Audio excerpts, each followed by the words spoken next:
Hello guys and welcome back to my YouTube channel. My name is Stella. Please don't forget to subscribe, comment, like, and of course to make sure that you share this video. So legendary gospel singer Mam Rebecca Malope is currently trending #1 on all social media platforms for her moving and very touching performance at yesterday's Sanele Mbogasi's funeral. You guys, she gave this heartwarming performance and redeemed herself as the only legendary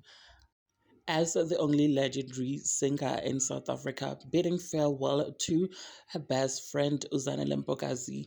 Mam Rebecca Malope performed a song called Ngekeleni Nihambe. So let me not waste your time, guys, but quickly insert that video. But before I do that, do make sure that you do engage with me in the comment section. Do not forget to subscribe if you haven't yet done so, and also make sure that you share this video so that you do not miss out whenever I try to upload a new video. Thank you so much for actually clicking and deciding on watching this one, and may Mam Zanele Mpokasi's soul just rest in peace. Bye.